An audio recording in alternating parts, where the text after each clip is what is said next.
Bonjour et bienvenue dans ce cours Web sémantique et Web de données. On va s'intéresser dans ce cours à comment est-ce que l'on peut déployer sur le web des données liées et leurs schémas, notamment pour documenter la sémantique de ces données, c'est-à-dire le sens et les traitements que l'on va pouvoir faire sur ces données. Ce cours est divisé en 7 chapitres. Le premier chapitre que nous allons voir aujourd'hui ensemble nous permet de voir comment on a changé notre perception de l'architecture du web pour aller d'un web documentaire à un web de données liées.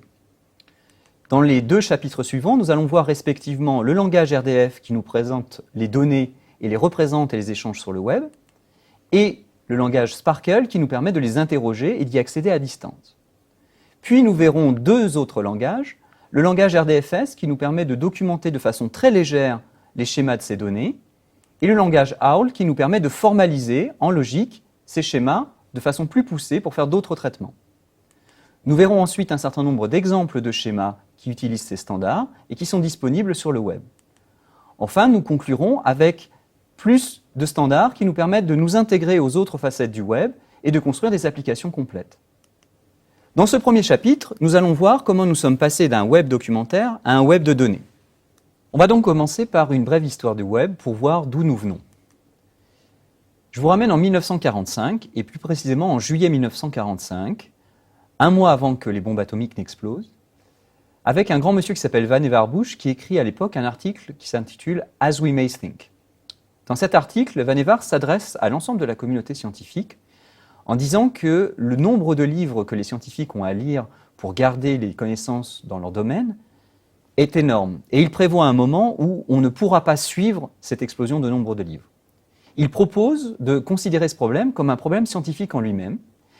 Dans son article, il imagine même un système qu'il appelle le MEMEX, pour Memory Extension, une prothèse de la mémoire, qui permettrait à quelqu'un de lire et de consulter 2 documents, mais aussi de faire des liens entre ces documents et de noter les liens d'association qu'il a trouvés entre les documents.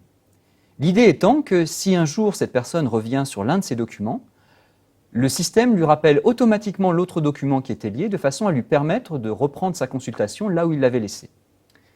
D'une certaine façon, une partie de la mémoire a ainsi été externalisée. Alors techniquement, c'est très difficile à faire en 1945. Il va donc falloir attendre 20 ans et un autre grand monsieur qui s'appelle Ted Nelson pour pouvoir utiliser les ordinateurs et implémenter le MEMEX. Ted propose une structure de fichiers qui va permettre de découper les fichiers en morceaux et de relier les morceaux entre eux afin de naviguer entre les morceaux. Il appelle cette structure de fichiers hypertexte, puisqu'au début, l'idée est de naviguer entre des extraits de texte de différents documents. Mais dans ce même article, il généralise l'idée d'hypertexte à l'idée d'hypermédia, et il prévoit dans le futur un moment où on gérera de la même façon des collections multimédia, et on passera d'un morceau de texte à un extrait de film, à un morceau de musique. Plus de 20 ans après, Tim Berners-Lee au CERN va reprendre ces idées et va proposer d'aller plus loin, cette fois-ci en proposant que l'hypertexte ne reste pas sur une seule machine et que les documents soient distribués sur le réseau, de façon à ce qu'un document puisse pointer vers un autre document qui n'est pas sur la même machine.